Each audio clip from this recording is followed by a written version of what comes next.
On FM are advised that the views and opinions expressed in this program are not necessarily those of Love 101 FM.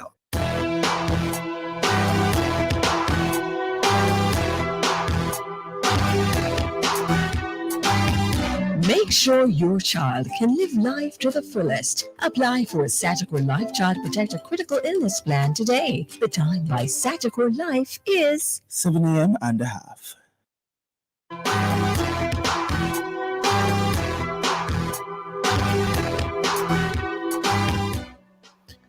Hello and welcome to the Morning Watch on Love 101 FM, the number one gospel station in Jamaica. I'm your host, Stokeley Marshall. A special welcome to our listeners on love101.org. And if you are overseas and on the move, U.S. listeners can access us at 712-832-8001. And if you are in the UK, 0330-332-6541, or join us via the Love 101 FM app that can be downloaded from the Google Play Store or the Apple Store. You can also check us out on Love 101 FM, Facebook Live, and YouTube Live in the first watch today. The truth so far about shared responsibility for the slave trade. And in the second watch, Jamaica's Charter of Rights, freedom of peaceful assembly and association, and freedom of movement. In our social media question, we ask, what percentage of blame for slavery should be attributed to Africans? Share your responses in our Facebook or YouTube Love 101 FM Jamaica Live, and also WhatsApp comments and voice notes to 876-997-3125 using the hashtag The Morning Watch. We'll share your comments later on the program, but first, here's I quote. Good morning, good morning. Today's I quote is an integrity quote, and it says, by general law, life and limb must be protected. Yet often a limb must be amputated to save a life, but a life is never wisely given to save a limb. And this is by Abraham Lincoln. Interpret that for us, Jukal. Give us the meaning, sir, if you know it. I don't know. I was looking it up, and I saw something about what Abraham Lincoln was saying at the time when, they had slavery in America at the time, at the material time, and Lincoln is known for his role in having it abolished. It was around that time, I gather, he might have made this quote, and I was trying to drill down to the exact meaning. Right. And among the things I noticed is that he was essentially saying, I'm not saying this is the interpretation, right, but one of the things I noticed he was saying is, look, if slavery is not wrong, then what is wrong? Interesting. If slavery is not wrong, then what on earth could be wrong? And it just goes to show, yes, if slavery is not wrong, nothing is wrong. 1864. I'm not saying that's the meaning of the quote, but I see it posted below, and it appears to be relevant to that I quote. Thank you so much, Jukal. Very relevant, I guess, to our first watch topic today. The main watch will be back after this break.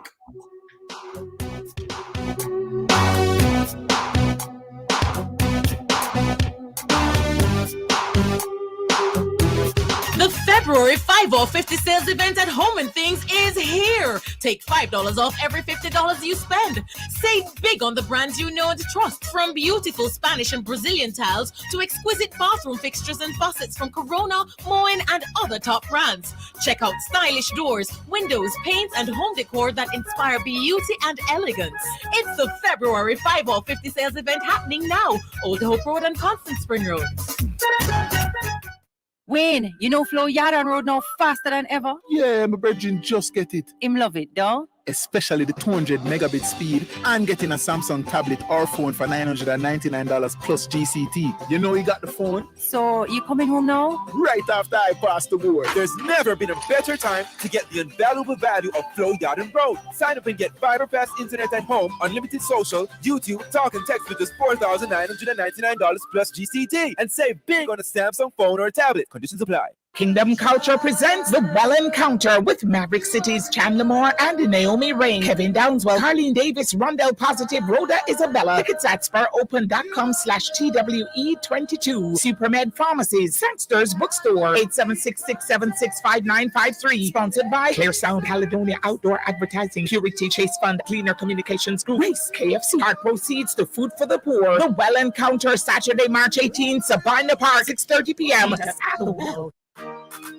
Hey, small people, listen up. Join us weekdays, Monday to Friday, 4 p.m. to 4:30 p.m. for the Small People Show with Auntie Colleen. Yes, every day we have something educational and fun for you to enjoy. Plus, on a fifth Friday, you get a chance to hail up your friends and community, and you could win a prize too. That's the Small People Show, where we aim to build characters and empower our small people for the future. Remember to tell a friend and stay for the fun. It's the Small People Show with Auntie Colleen on the family station, Love 101.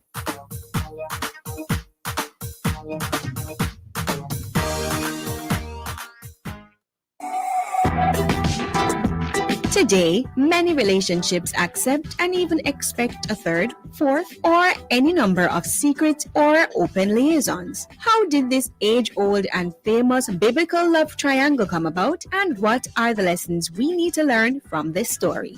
Tuesday, February 28, on The Rock, join host Bishop Harold Steve Blair and guests Dr. Clinton Baldwin and Diane Hansen as they discuss the topic Abraham, Sarah, and Hagar, the love triangle. That's The Rock, Tuesday, February 28 at 10 a.m. here on the family station, Love 101.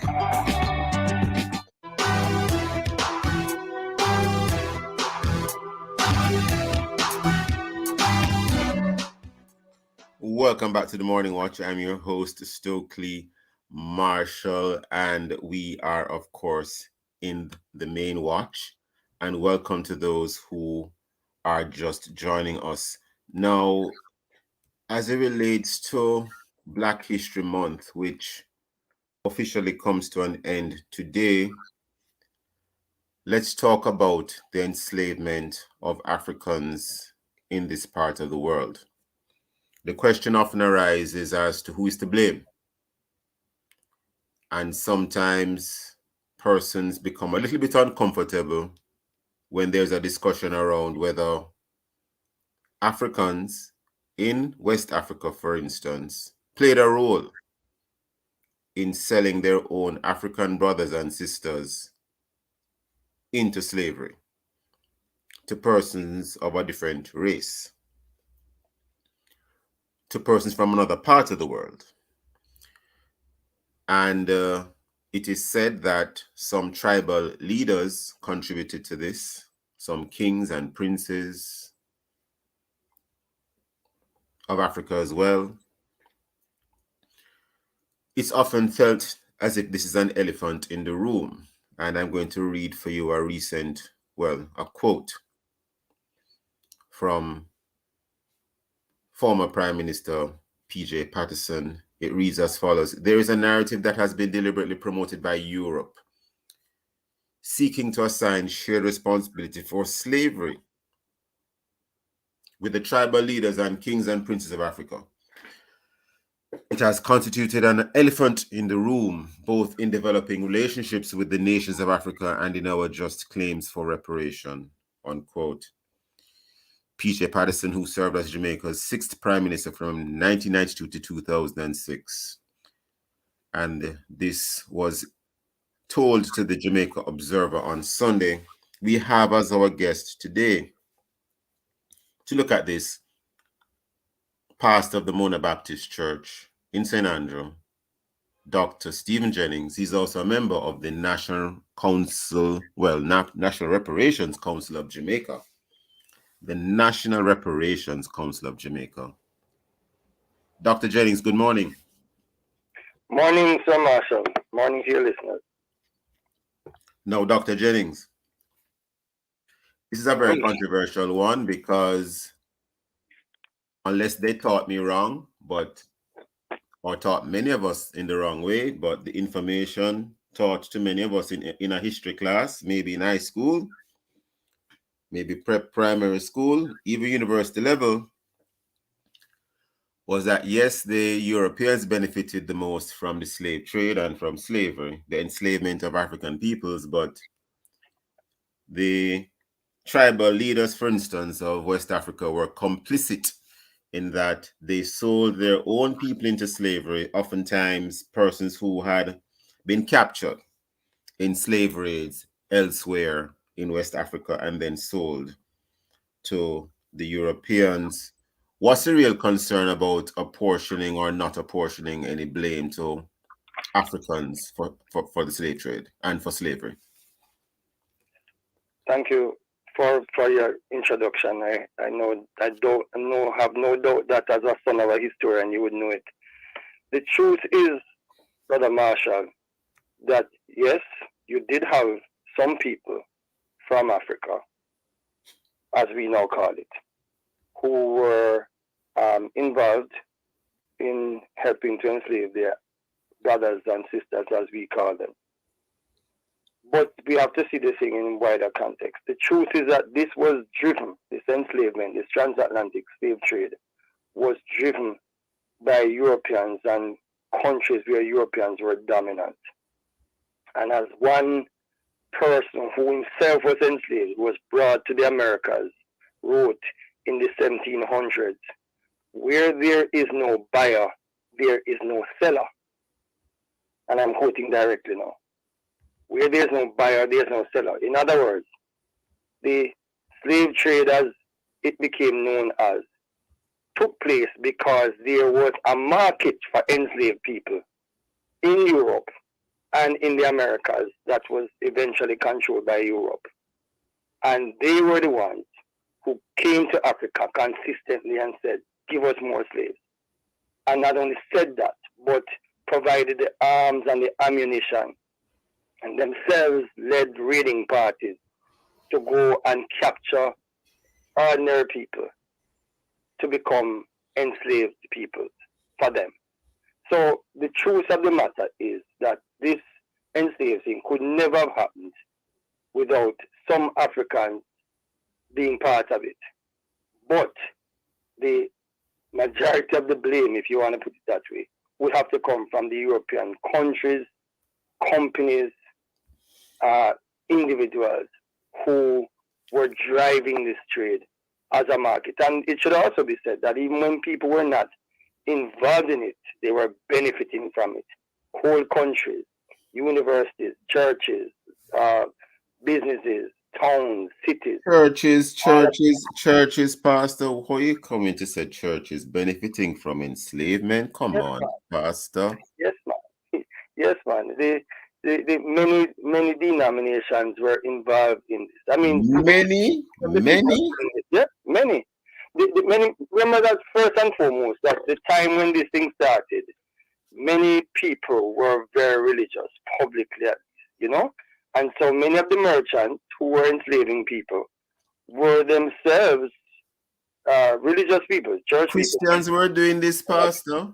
I know the history, but I'm just trying to pull some answers out of you, sir. It is true. It is true. It is true. I mean, you have to admit it, that people were enslaving people, and you know, for them it was not a big deal, because for them, you know, the Bible justified, they said, having slaves. Because if Christians were doing it before, it makes you wonder if they would do it again. Well, that's another story. But the truth of the matter is that is a reality. But it was not just, you know, formerly Christian people. Everybody was doing it, and everybody was benefiting from it. From all religions. Yeah, and we have to understand that, because in fact, in terms of the African slave trade,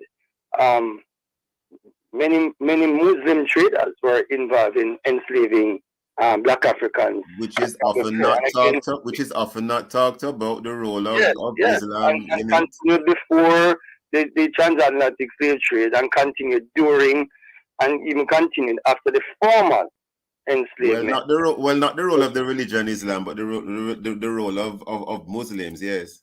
No. You have to make a distinction, right? You know, both Christianity and Islam have within them movements towards freedom and human dignity and so on. And it was a Christian who played that, and it was a Christian who played a key role in seeking for the ending of the slave trade. But hold that thought. Many Christians. Thank you. Hold that thought. We are already upon a break. Listeners, don't go anywhere. Stay there. We'll be right back at the Morning Watch. Here's a message from the Heart Foundation of Jamaica. Let's get unhealthy foods and beverages out of our schools. The time, courtesy of the Heart Foundation of Jamaica, is 7:15 and a half. From generation to generation, Jamaicans have depended on J&B Bank to make the pride and joy of providing a safe place for their families possible. Now, with no processing fees and no down payment mortgage options, you can open the door to your own sweet home, a legacy to hand to your next generation. Visit jnbank.com to get pre-approved today. J&B Bank will help you find a way. At MOJ Ministry of Justice, come access quality service to keep order within the nation. We facilitate good relation. Legal aid in your pocket. A little is child diversion for you to need expertise. Victim service will help you cope with grief. Restorative justice, build back the peace. No matter where you come from, and we say justice for all Jamaicans. MOJ Ministry of Justice. Come access quality service. MOJ, taking justice to the people of Jamaica.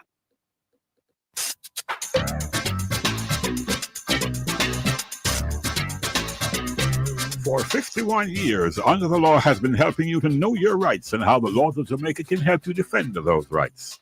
The program is brought to you on Tuesdays by the Ministry of Agriculture and Fisheries, Grow Smart, Eat Smart, and on Thursdays by the National Compliance and Regulatory Authority, Health, Safety, and Fairness in Trade. Under the Law at 6:20 a.m., 2:35, 6:45, and 9:10 p.m. on Love 101 FM.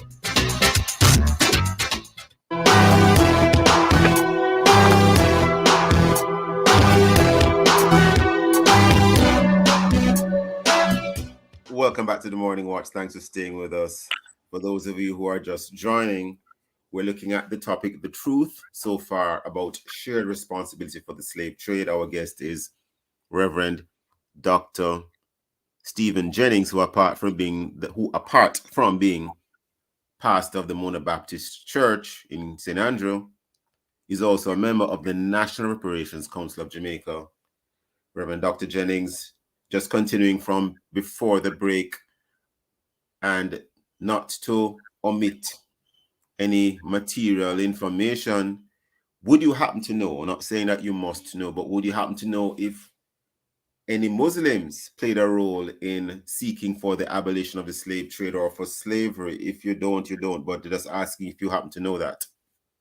There are many Muslims, including enslaved Muslims here in the Caribbean, who felt that enslavement was wrong and worked to do so. In fact, some of them wrote letters, some of them advocated for themselves and their families and so on, and for others.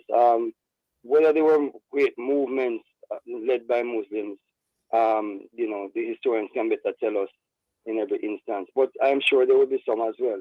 People are people. Whatever religion people are, they are people who find being enslaved objectionable and would make a difference, Pastor, one of the things that often, stands out is the whole matter of the involvement of Africans in causing or assisting in the enslavement of their own peoples. Is it that this is not a much talked about issue? And if so, why? What do you think has attributed to most of the blame being sort of placed on the Europeans, which maybe it ought properly to be, but we seem to say little, if anything at all, about the role of Africans in the slave trade? Well, I think perhaps because the greater responsibility lies with Europeans, sometimes there's a failure to acknowledge some truth. The truth is, as I said, there would be Africans who would have facilitated this. And let's get this right. First and foremost, at the time when the enslavement started from the transatlantic peoples, the truth is that people didn't see themselves as Africans. They saw themselves as their particular grouping, you know? Their I tribe. see. And so You mean so they were thinking about their own tribe? Right, that's a later thing. And first, remember now that people used to all over the world, right? Aztecs, Mayas, people in China, people in India, people in Europe too, used to exchange gifts and with each other, especially visiting dignitaries. And part of what they gave to people were servants. Yes, I see. Okay, I know where you're going now. I was saying Europe as well, but I know I understand where you're going. Yes. Everywhere. That was a given. But then also, the people got involved with it because the Africans were such good workers in Europe that Europeans came to surreptitiously steal Africans to try to get more workers because what they wanted was cheap laborers. So that's how this thing started, you know. Right? It wasn't, again, Africans selling their brothers and sisters. It was Europeans who came and stole Africans. That is a given. Yes? And having done that now, people started to defend themselves. Now, there were a few people who said, rather than steal them, we can give them to you if you give something to us. And they started to give people different things, including guns and ammunition, to begin now to get more for them. So it started out as just gifts, but then the Europeans coming to steal cheap laborers, people to make them into cheap laborers. Then it became commercial trading.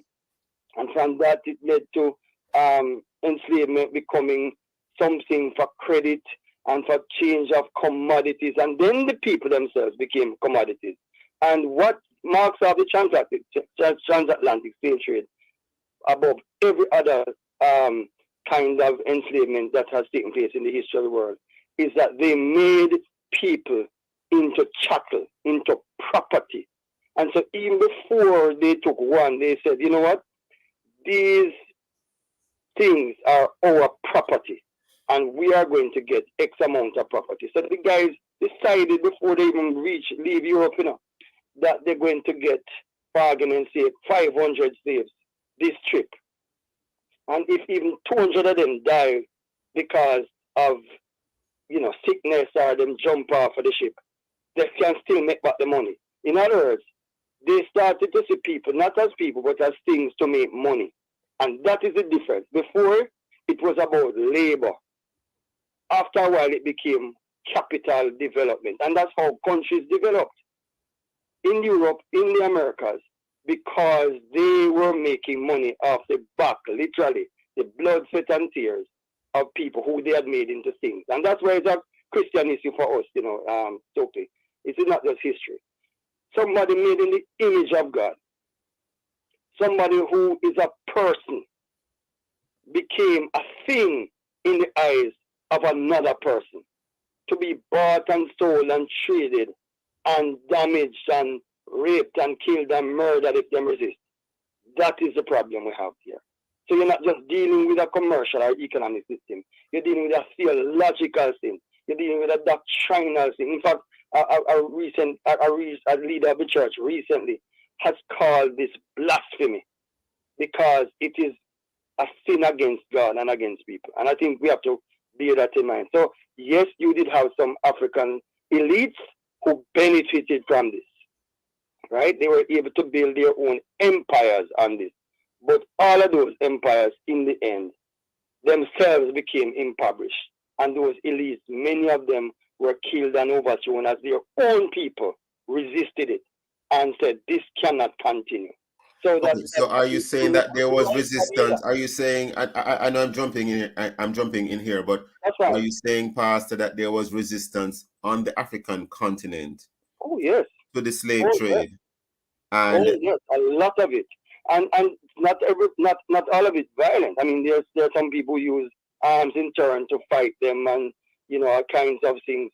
But there are people who also use prayer and fasting and physical resistance and freeing people and helping people to escape and all kind of things so that they would not be on the continent of Africa itself. On the continent itself. On the continent itself, in places like Nigeria and Ghana and Congo and Cameroon and Dahomey. I mean, these are serious things. People just never took it like that. The majority never took it like that. They resisted by all means necessary. And I think we have to understand that it was, again, largely elitist people who did this.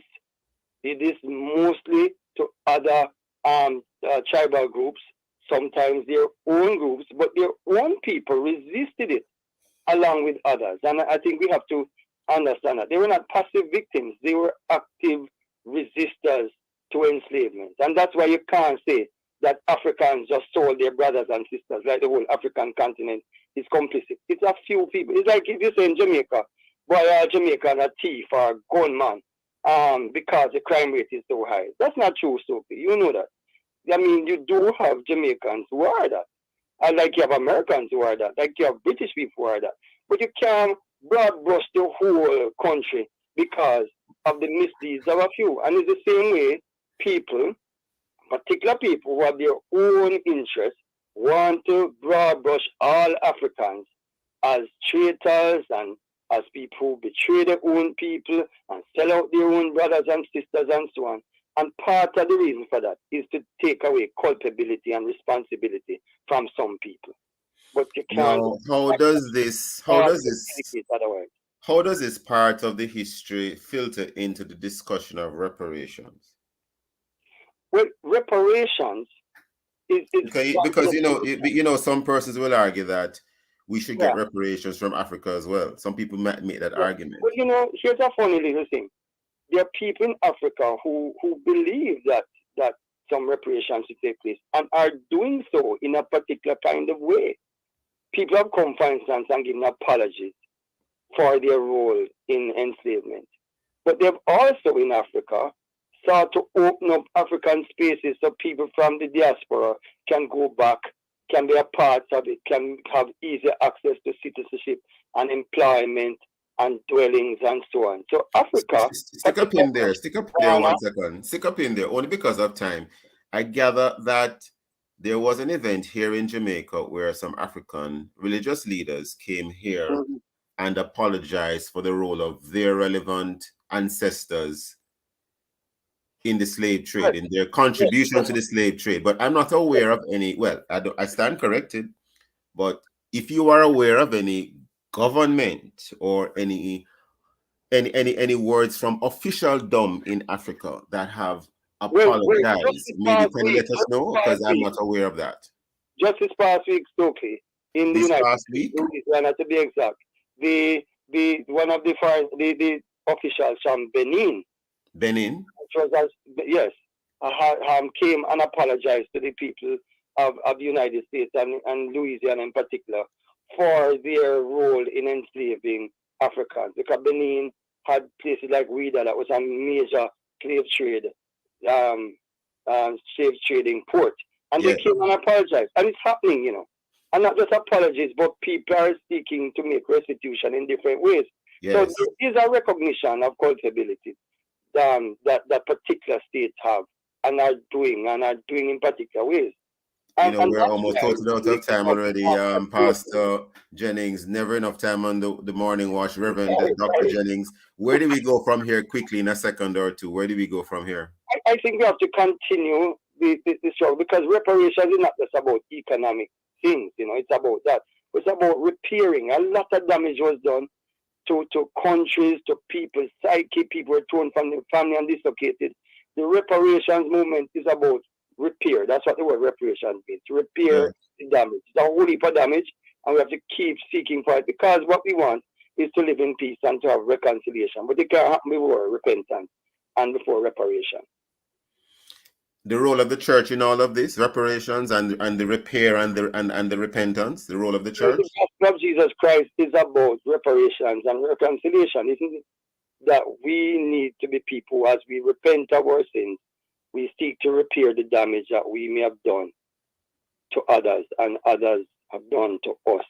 And by the grace of God, we can become friends and brothers and sisters in Christ and in a common humanity. And I think the church needs to see it as a gospel message that needs to be lived out.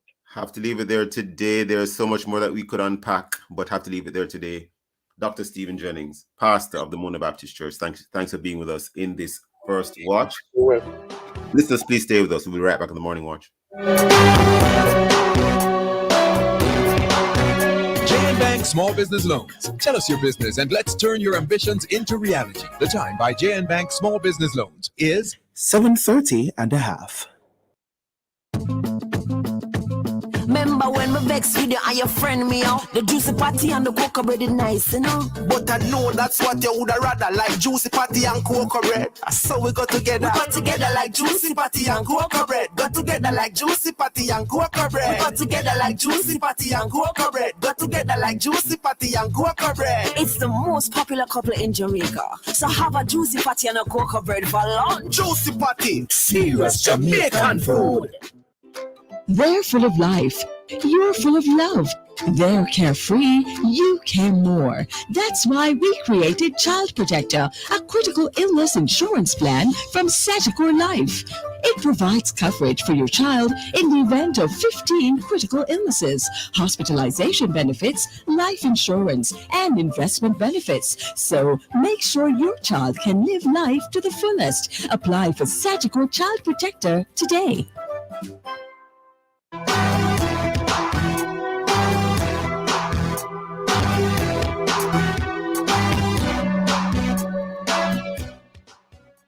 Welcome back to the Morning Watch. I'm your host, Stokeley Marshall. For those of you joining, thanks for joining us. We take a look now at the newspapers to see what Jamaicans and others are saying and doing. And we have here in the Jamaica Observer, the headline is, "They're gangsters." Chief Justice says evidence leaves him satisfied. Criminal organization exists. This story by Alicia Dunkley Willis of the Observer. We now turn to, we have a story here in the Gleaner. Many Jamaicans will remember Ferdinand Mahfood, founder of Food for the Poor. Well, Food for the Poor founder Ferdinand Mahfood has died. There's a picture of him here with a number of children around him. Many Jamaicans are very, very familiar with the work of Food for the Poor. Condolences to his family. We now turn to Loop Jamaica News. Cops shoot 2 men, including security guard, in Negril operation. 1 dead, guard nursing injuries from the early morning incident. Those and many other stories in our various news sources. Coming up next, we'll read for you some of the feedback from our Facebook and WhatsApp question, which is, what percentage of blame for slavery should be attributed to Africans? If you haven't done so yet, leave a comment on our Facebook or YouTube, Love 101 FM Jamaica Live, and also WhatsApp comments and voice notes too. 876-9973-125 using the hashtag The Morning Watch. We'll be right back.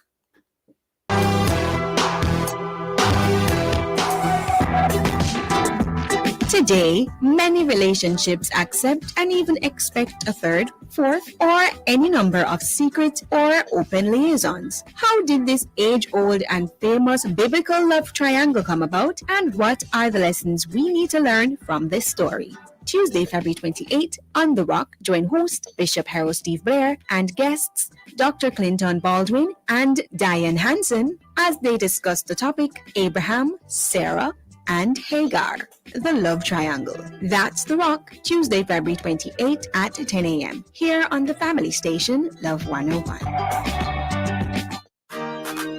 Hey, small people, Listen up. Join us weekdays, Monday to Friday, 4 p.m. to 4:30 p.m. for the Small People Show with Auntie Colleen. Yes, every day we have something educational and fun for you to enjoy. Plus, on a fifth Friday, you get a chance to hail up your friends and community, and you could win a prize too. That's the Small People Show, where we aim to build characters and empower our small people for the future. Remember to tell a friend and stay for the fun. It's the Small People Show with Auntie Colleen on the family station, Love 101.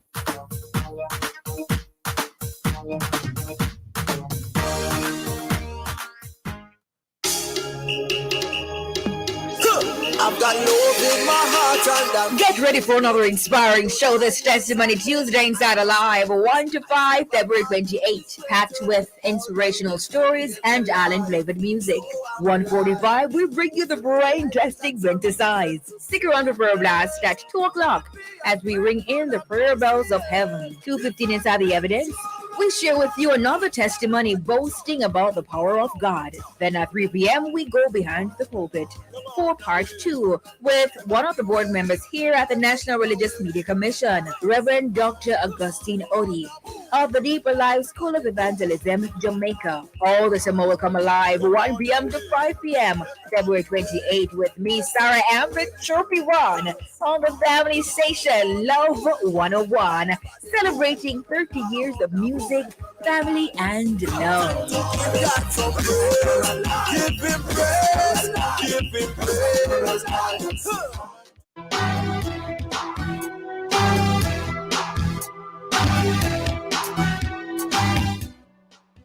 Welcome back to the Morning Watch. I'm your host, Stokeley Marshall. Let's now join Jukal for a look at how our Facebook and WhatsApp friends answer today's question: what percentage of blame for slavery should be attributed to Africans? Jukal. All right, so we have a few. Well, I see one here on Facebook from Claudette Lambert. It says, African slavery was driven by the need for labor in parts of Europe. Initially, African tribes had prisoners of war and took advantage of the need to trade with the Europeans. The Christian Church encouraged the subsequent trade between both continents under the pretext that the Africans would be Christianized. Distrust among people of Africans or African descent grew out of that intertribal trading. Though the Bible speaks of slaves obeying masters, Jesus did not justify slavery. He was simply addressing it. Very interesting, Jukal. Any other comments? None here, no. None right there. Yes, you see. Jukal, I know that the first watch has gone. Right. I'm not putting you on the spot. You can give me any answer that you believe is true. The Bible and slavery. I am yet to find a scripture that explicitly and in my opinion, unequivocally condemns slavery. I haven't seen it yet. I see. All right. So, being placed on the spot for me, slavery. I mean, we've seen what slavery is. I mean, maybe we haven't experienced it firsthand, but we've seen it. And what I see, Jukal, is that you must not ill-treat or mistreat the slave or the servant. Sometimes the language is servant, sometimes it's slave. But I'm still not finding where, even when I read about the story of Onesimus, right, and after he was saved, his master was now to treat him as an equal, but I'm still not seeing the wording in there to say, I am condemning slavery, I'm banning out slavery. Anyway, Right. You know what? That's probably a part 2 with Rev Dr Stephen Jennings or another guest like him. We move right into the second watch. Very, very interesting. We want to thank him for the first watch. And of course, I've really enjoyed Black History Month in terms of the topics that we have been discussing. Now, the Charter of Fundamental Rights and Freedoms. We continue our discussion on Jamaica's Charter of Rights. This morning, we look at freedom of peaceful assembly and association and freedom of movement. We have as our guests Mrs. Shirley Richards, attorney at law, and Mr. Wendell Wilkins, attorney at law Good morning, lady. Good morning, gentlemen. How are you both? Good morning, Mr. Marshall. Good morning, Mr. Wilkins. My problem, Mr. Marshall, is that you have piqued my interest in your previous topic. And so, yes. And you know, I will declare this on air. My father was a lecturer at the University of the West Indies at one point in his life. And when he was a lecturer, he taught African history, Caribbean history. So it's in my DNA, so to speak. I'm always interested in that topic. I understand. Your father, in fact, was a tutor of mine. But, you know, Orlando Patterson, in one of his books, gives great insight in that. He said it's trite to then to conclude that because Paul or his more prosperous followers or the later church fully accepted slavery, they were hypocritical. He said according to Orlando Patterson, the question to ask is why is it that the church, and that the church, after remaining unbothered like the rest of the world by the issue for 1800 years, suddenly in the 18th century came to consider that slavery was not only a problem, but the greatest evil. Yes. Right? So he said, listen, the whole thing of why the church accepted slavery and so on, that's almost trite because it was a terrifying part of the human condition, like warfare, piracy, plague, and death. He said the question to ask is, why is it that this church suddenly awakened? Anyway, I know it's important though, Mrs. Richards, because for a long time, persons like my father resisted being a Christian because of what they felt the church did in that period of time. But we have to move on to the second watch. Thank you, Mrs. Richards. Freedom of peaceful assembly, freedom of movement. First of all, Mrs. Richards, assist us here.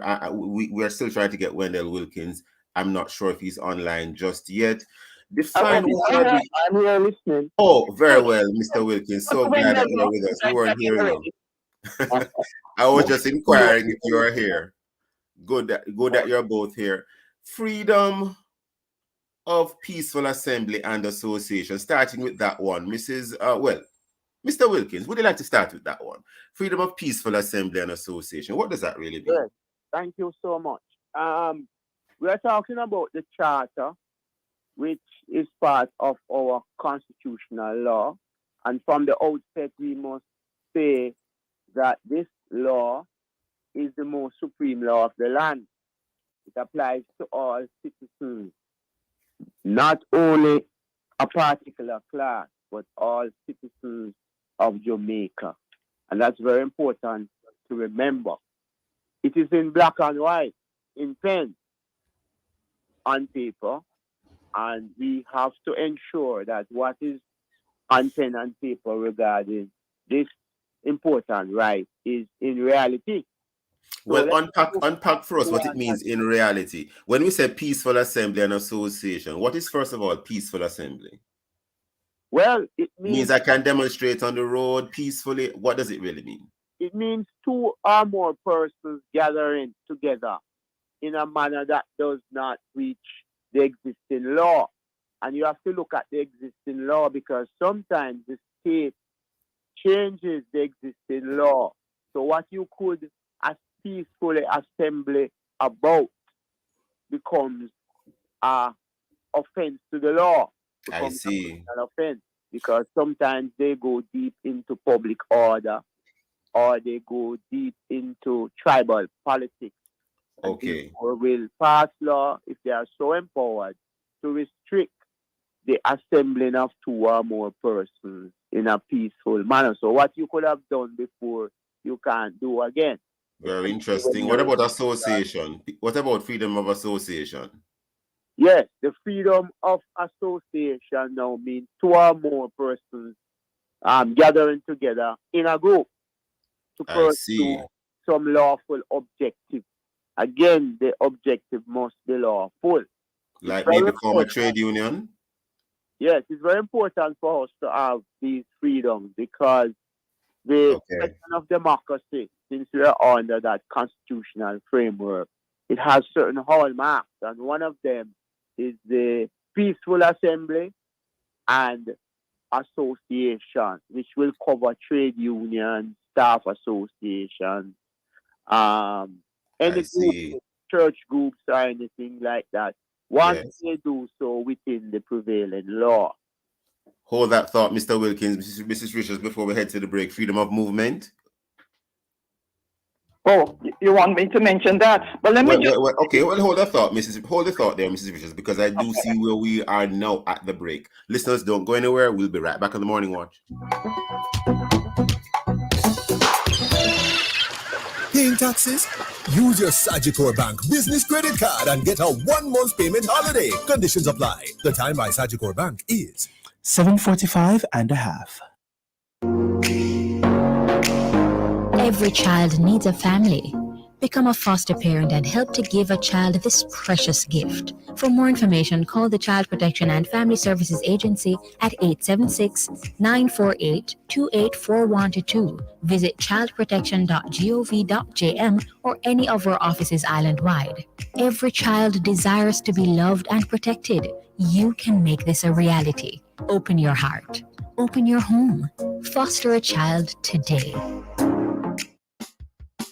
Colgate Triple Action. 3 benefits for a deep clean. As a mother, you always want to give the best to your family and to make them happy.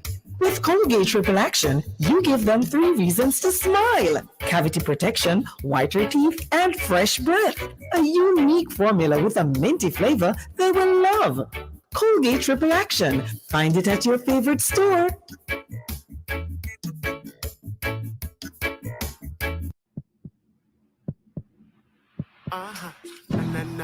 Hey everybody, I'm Ashley. I'm Jakal. I'm Victor. I'm Chantel. And we are The Pulse Podcast. You can find us every Saturday at 7 p.m. on Love 101 FM JA's YouTube channel. Yes, 7 to 8 p.m. And ensure you follow us on social media, Twitter, TikTok, and Instagram at The Pulse Podcast JA. The Pulse Podcast, your weekly source of authentic, Jamaican, faith-based, creative content and edutainment. About culture, creative expressions, and games. This is the Pulse Podcast.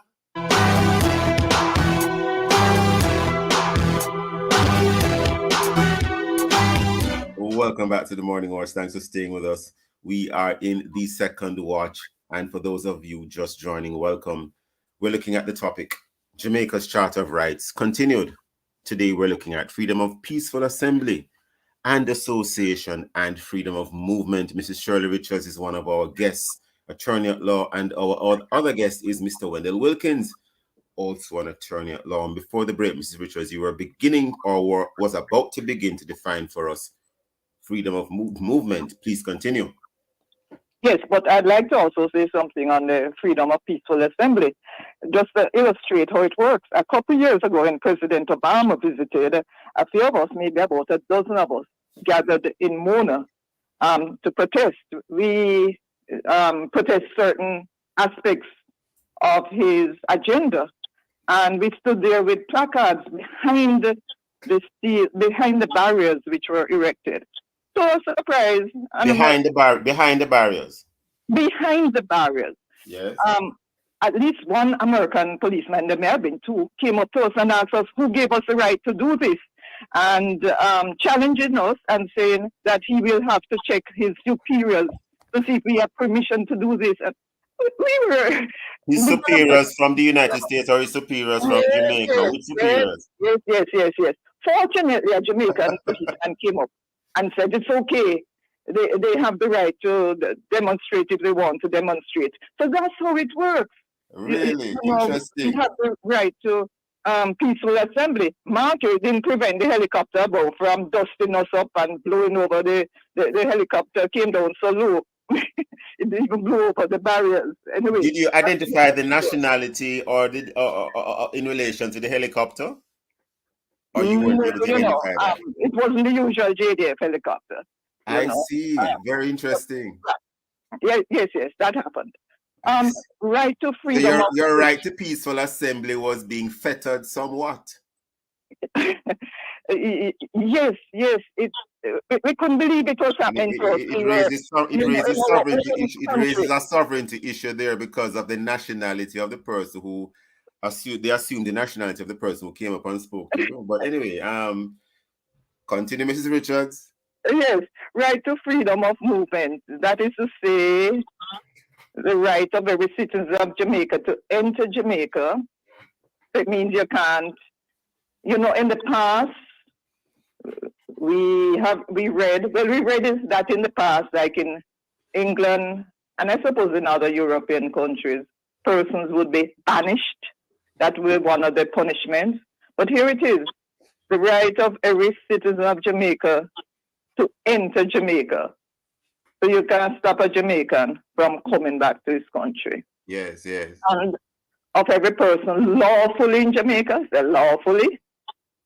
That word is not there in that previous subsection. And of every person lawfully in Jamaica to move around freely throughout Jamaica, to reside in any part of Jamaica, and to leave Jamaica. To stick up in there, Mrs. Richards. I was intrigued when I saw how both topics, first and second watch, were juxtaposed together, because if you notice, during chattel slavery in this island of Jamaica, in Jamaica, a slave was not permitted to leave the plantation without permission. Right. Not permitted. You could not go through that gate without permission. As a matter of fact, you had to get something akin to a pass. A pass. Yes. You know what I mean? Continue, Mrs. Richards. Granted, we take it for granted. We take freedom of movement for granted, yes, because we're not remembering or we don't know the history. And that was the challenge a number of us had with the COVID regulations. All of a sudden, now like to go to church. You needed a piece of paper, which was being proposed. I'm not touching on the issue of the health concern that was raised. I'm not touching on that. But the fact that you needed a piece of paper, when I heard about this piece of paper being required, I immediately remembered slavery. Yeah. My recollection of the history, and you needed a piece of paper to leave the plantation. I remember that vividly. Continue, Mrs. Richards. Yeah. So to reside in any part of Jamaica. So again, that is crucial. Yes. So it means if you can't afford it, you can live in Beverly Hills if you want. There's nothing to stop you. To reside in any part of Jamaica and to leave Jamaica. No, I don't know if Wendell remembers this, but in the 70s, we were told, and I think it actually existed, that in Trinidad, you could not leave Trinidad unless you had paid up your taxes. You remember something like that, Wendell? Not really, man. Okay. I can't recall if that came before the court, but we have a right to leave Jamaica if we so desire. Of course, all of this is subject to certain restrictions, which I'm sure Wendell could inform us about. For example, the court can put a stop order on you from leaving the country. Yes. For whatever reason. But these are very, very important, right? And as I say, we take a lot for granted simply because of the era in which we were born. Yes. Not remembering that. Or not knowing the history. Not remembering and not knowing, that's right. Not knowing the history that our forefathers did not enjoy these rights. Interesting. Now, in terms of the limitation to these rights, Mr. Wilkins, if you could, in general terms, outline for us what some of these limitations can be: freedom of peaceful assembly, freedom of movement, freedom of association. Mr. Wilkins? Yes, the Constitution itself that gives these rights and freedoms that are fundamental hallmarks of democracy in operation also provides for restrictions. So the state can declare, for example, a public state of emergency in restrictive circumstances, like a hurricane or earthquake, where the state is overwhelmed and cannot Or also war. need extraordinary powers Yes. to deal with these emergency situations and situations of widespread infection and so forth. Yes. It didn't mention anything about crime in case somebody is wondering whether that is covered, you know. Lots of murders and the statistics come out on a regular basis that lives have to be saved. There's nothing in the Constitution about that. So one has to be looking very carefully to ensure that the state, if they are going to utilize any emergency power, which abrogates or infringes these fundamental rights and freedoms, that it is constitutional and not inconsistent with the constitutional provisions, which are clear, but are consistent with it, and therefore foster this democracy that we say we live in. So these rights that we are discussing now are not absolute, but they are subject to restrictions, and you can't use those rights and freedoms to interfere with the rights and freedoms of other persons. You know, Mr. Wilkins, I'm cutting in here, but you made mention that there's nothing in the Constitution that allows you to declare a period of public emergency for, essentially an upsurge in criminal activity. Is that what you're essentially saying? Yes, it doesn't say anything about murders, because, you know, the murder aspect is what troubles us a lot, and we are all crime fighters and we support the state and individual citizens. But I'm cutting in here again only because of time. Yeah, the Governor General can declare a period of public emergency. You're saying that public emergency would not include trying to stem the murder rate, maybe, for example, with states of emergency, etc. You're saying that's not what it means? The law, you see, when the restrictions are being done, they have to follow what the law says. Yes. Law doesn't mention anything about high incidence of murders. I see. It said so. What about the high incidence of crime generally? No, it doesn't say. These are worded that way. It deals with certain restrictive circumstances, like, as I mentioned, infections, natural disasters, and those things. Or there's certain persons that are operating in a way to affect the distribution of goods and services. I see. It doesn't mention murder. Very interesting. Right. And I also you indicated something. I just want to drill on a little bit because of the time we have left. It sounds like you're saying that any such declaration in terms of a period of public emergency, etc., should be temporary.